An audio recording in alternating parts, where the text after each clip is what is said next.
Tem muitos parlamentares aqui que não estão interessados em promover a justiça, não estão interessados em fazer o que é certo para o país. Eles estão interessados em fazer o que lhes dá voto, o que lhes dá apoio, o que lhes dá lucro e o que lhes garantam a eleição no ano seguinte.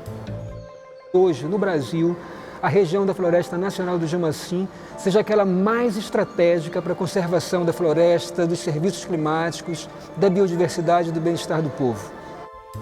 O Jamachim, ele é um típico caso do que a gente vê sempre aqui no Congresso. É tentar fazer com que um grupo de interesse em um local prevaleça seus interesses, seus desejos, em detrimento do que a própria legislação diz. O que aconteceu ali, nesse caso do Jamachim, é o que acontece também em vários outros lugares e situações na Amazônia. Você tem populações morando num determinado local e o governo vai lá e cria uma unidade de conservação, depois de estudos e etc. e tal. Essa população que está lá, ela tem direito a ser indenizada, ela tem direito a uma série de previsões que já estão contidas na lei.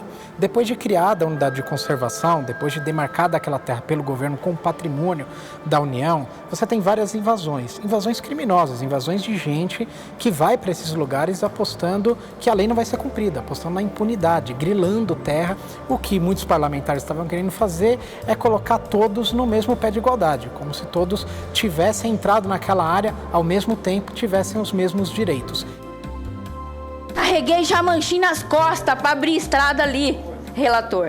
A minha família está lá desde 1991. Então não vamos sair de lá, viu? Porque nós estamos lá desde 1984, gastando dinheiro, abrindo estrada, fazendo ponte, fazendo benfeitoria. E nós temos que ficar lá.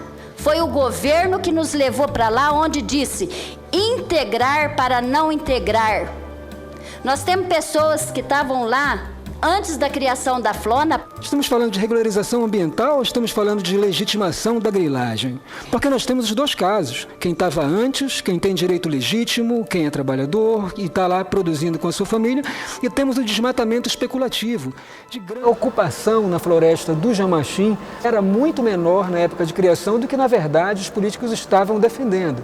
As imagens mostram que as ocupações eram em número menor e, principalmente, tinham a característica de uma ocupação familiar, uma ocupação de áreas pequenas, bem diferente do que os ocupantes hoje pleiteiam, que são áreas que têm em média 1.800 hectares, são áreas com característica mais empresarial.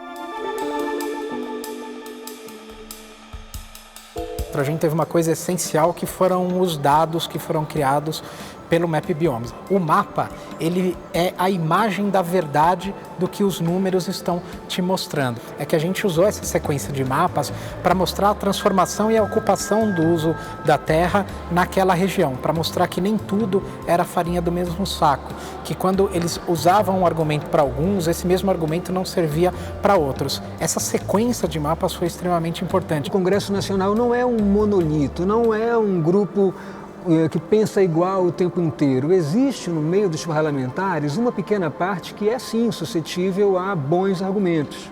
Quando a gente mostra na audiência pública o mapa com o cenário da Amazônia sendo dividida e com o foco na área de Jamachim, aqueles parlamentares que estão preocupados com a sua ação em benefício do Brasil começam a olhar isso com mais atenção. A pressão foi muito grande. Com os dados e os mapas, ela foi absolutamente fundamental. Não só para a gente mostrar para os deputados aqui e senadores, mas para a gente mostrar para o pessoal de fora do Congresso, para a população, para os financiadores do Brasil. Cresceu muito e nos ajudou a conseguir o veto na medida provisória, que ainda não morreu, está aqui como um projeto de lei, ainda no Congresso, mas não foi aprovado, que era o nosso principal objetivo.